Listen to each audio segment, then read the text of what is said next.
क्या गंगा में स्नान करने से सभी पाप मुक्त हो जाते हैं?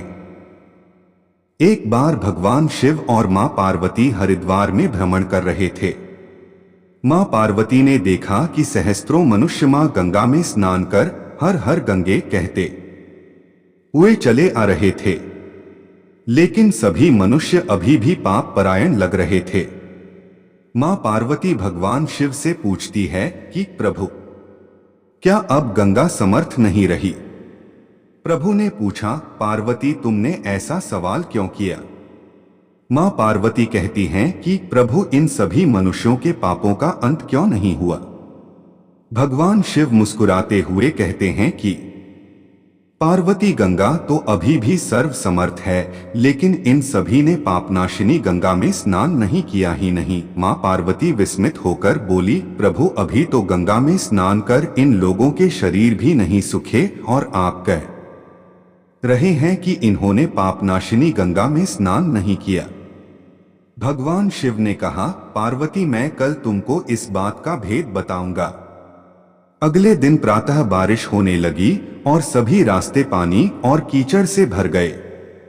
भगवान शिव एक वृद्ध का रूप बनाकर एक गड्ढे में ऐसे बैठ गए कि मानो वह इसमें गिर गए हैं और उनसे वृद्धावस्था के कारण निकला भी नहीं जा रहा। उन्होंने मां पार्वती को समझाया दिया कि तुम गंगा स्नान कर आते सभी मनुष्यों को सुनाकर कहना कि मेरा पति इस गड्ढे में गिर गया है। मेरे पति सर्वथा निष्पाप आत्मा है और कोई निष्पाप पुण्यात्मा है उनको बाहर निकल सकती है। अगर कोई व्यक्ति निष्पाप है तो वही मेरे पति को बाहर निकालने के लिए हाथ लगाएं। लेकिन अगर कोई निष्पाप नहीं हुआ तो उसका शरीर जलकर भस्म हो जाएगा। मां पार्वती अब गड्ढे के पास बैठ गई और सभी को सुनाकर कहने लगी। हर कोई सुंदर स्त्री को प्रलाप करते हुए देखकर रुक जाता।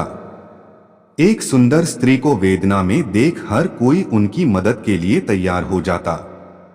लेकिन जैसे ही वह वृद्ध वेशधारी भगवान शिव को बाहर निकालने के लिए हाथ बढ़ाने लगते, माता पार्वती तुरंत उन्हें टोक देती।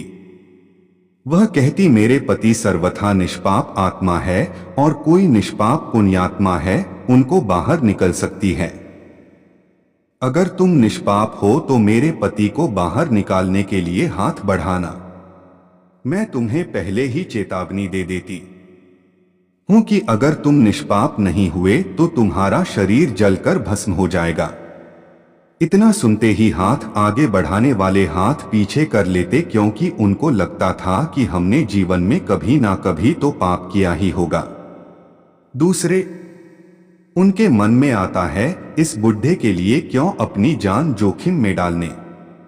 इस तरह सुबह से लेकर संध्या हो गई, हजारों लोग स्नान कर चले गए, लेकिन किसी ने भी वृद्ध को निकालने की हिम्मत नहीं की। शाम के समय एक युवक हाथ में लोटा लिए वहां से गुजरा तो मां पार्वती ने उसको भी अपनी व्यथा सुना दी। जब वह मदद करने के लिए हाथ बढ़ाने लगा तो उससे भी वही बात कही जो अब तक वहां से गुजरे हजारों लोगों को कही थी।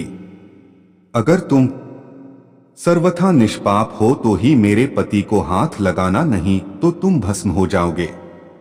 वह युवक बोला, माता, मैं अभी तो पतित पावनी गंगा में स्नान करके आया हूं और गंगा स्नान के पश्चात तो सभी पाप नष्ट हो जाते हैं। मैं अभी आपके पति को बाहर निकालता हूं। उसने हाथ बढ़ाकर वृद्ध के रूप में भगवान शिव के बाहर निकाल दिया। भगवान शिव और मां पार्वती ने उसको अपने वास्तविक स्वरूप के दर्शन दिए। भगवान शिव बोले कि देखो पार्वती, हजारों लोगों में से केवल इस युवक ने ही पूरी श्रद्धा से स्नान किया था कि गंगा स्नान से व्यक्ति निष्पाप हो जाता है। कहने का तात्पर्य यह है कि लोग बिना किसी श्रद्धा और विश्वास के गंगा स्नान करते हैं, इसलिए उनको उसका पूर्ण फल नहीं प्राप्त होता। इसका अर्थ यह कदापि नहीं है कि गंगा स्नान का फल नहीं मिलता, लेकिन गंगा स्नान का वास्तविक फल उसी को मिलता है जो पूर्ण श्रद्धा भावना से स्नान करता है। हर हर महादेव।